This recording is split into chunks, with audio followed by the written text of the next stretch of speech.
আচ্ছা, এবার আমরা শিখব পেইন্ট টুলে কিভাবে পাথ করতে হয়। পাথ করার জন্য প্রাথমিকভাবে একটা ড্রয়িং দরকার। যেমন এই আপেলের একটা খসড়া ড্রয়িং করা আছে, কিন্তু এটা যদি পাথে নিতে চাই, শেপে নয় পাথে, এর আগে আমরা শেপে কাজ করে নিই। আগে পাথে কাজ করে নিই, তারপর শেপে কাজ করব।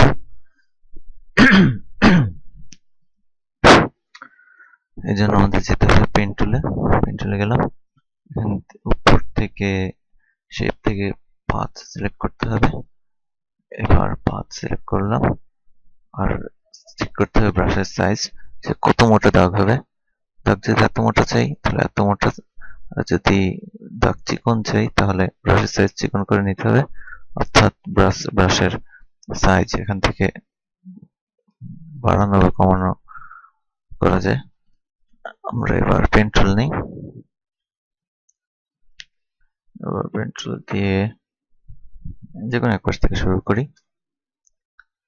এপাশে ক্লিক করি, এপাশে ক্লিক করে ক্লিক না ছেড়ে নিচের দিকে ড্র্যাগ করি। এই আঙ্করের হাতল দেখা যাচ্ছে, কন্ট্রোল চেপে হাতল ধরে নিয়ন্ত্রণ করা যায়। অর্থাৎ কন্ট্রোল চেপে হাতলে ক্লিক করে ক্লিক না ধরে ড্র্যাগ করবো এই পাশে পাশ, তাহলে দেখবো যে কন্ট্রোল করা যায়। এবার আমরা নিচের দিকে যাই, অল্টার চেপে এই আঙ্করে ক্লিক করি, তাহলে এই সামনে হাতলটা চলে যাবে।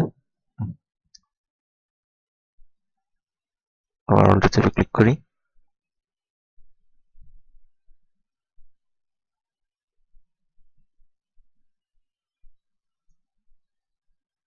এদিকটা উল্টো দিক কার্ভ দরকার। হ্যাঁ,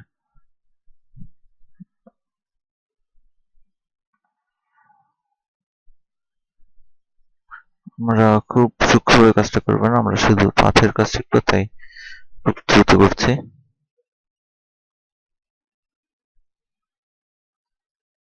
এবার হচ্ছে রাইট বাটন দিই, তাহলে আসবে স্ট্রোক পাথ। এটা ব্রাশ সিলেক্ট করা আছে, সেই ব্রাশ দিই, এই যে ব্রাশ অনুযায়ী এবার এন্টার দেব। এই কাজটি, এই ড্রয়িংটি এই লেয়ারে জমা হয়েছে। আমরা ভুলে ড্রয়িং এর লেয়ার আর পাথের লেয়ার এক করেছি। আমরা অল্টার কন্ট্রোল জেড চেপে অল্টার কন্ট্রোল জেড চেপে নতুন একটা লেয়ার নেই। এবার আবার রাইট বাটন চেপে পেন টুল সিলেক্ট করা আছে, পাথটিও দেখা যাচ্ছে। আমরা স্ট্রোক পাথ দিই, ওকে, এন্টার চেপে আমাদের একটি লেয়ার তৈরি হয়েছে। এবার আমরা ওই আপেলের যেই কি বলবো, উপরের যে বোটার রয়েছে ওটা দেবো।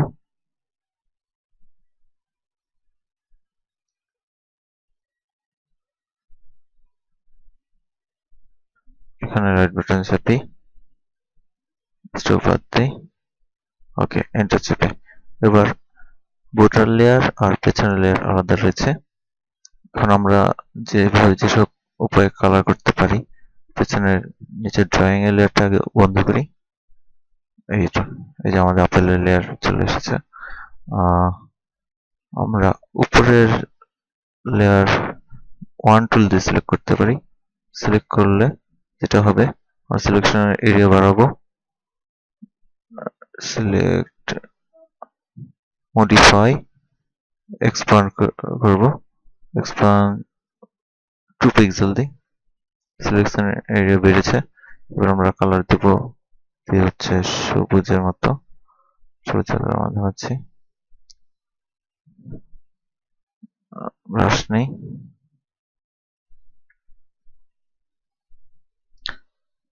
কিন্তু এখানে একটা ব্যাপার আছে, যে ড্রয়িং লেয়ার আর কালার লেয়ার একই লেয়ারে চলে গেছে।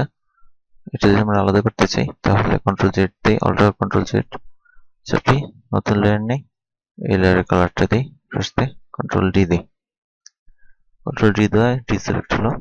এবার কালারটি এসেছে আলাদা লেয়ারে। এবার আমরা আপেলের লেয়ারে যাই, অর্থাৎ ফলটি যে লেয়ারে আছে এই লেয়ারে ক্লিক করি, আর ওয়ান টুল দিয়ে আবার সিলেক্ট করি। এবার সিলেক্টে যাই, সিলেক্ট থেকে মডিফাই, এক্সপ্যান্ড করি 2 পিক্সেল, ওকে, 2 পিক্সেল বৃদ্ধি পেয়েছে। ফলে এই কর্নার ফাঁকা অংশ থাকবে না, তো যদি এক্সপান্ড না করতাম কর্নার এতটুকু ফাঁকা থাকতো।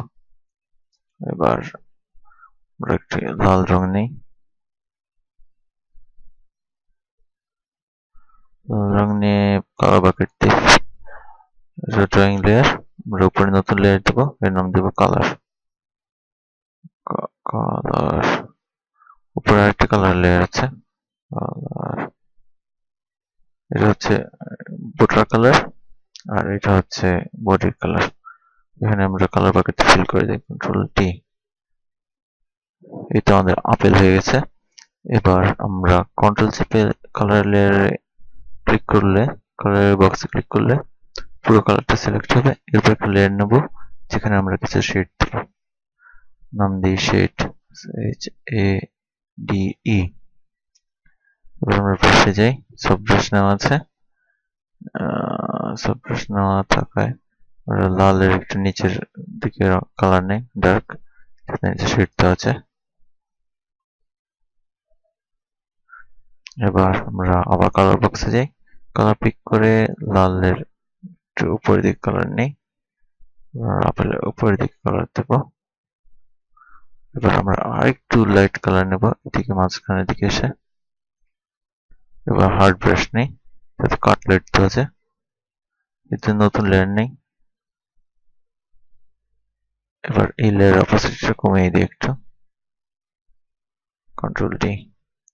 এবার হয়ে গেল আমাদের একটি সুন্দর আপেল। ধন্যবাদ।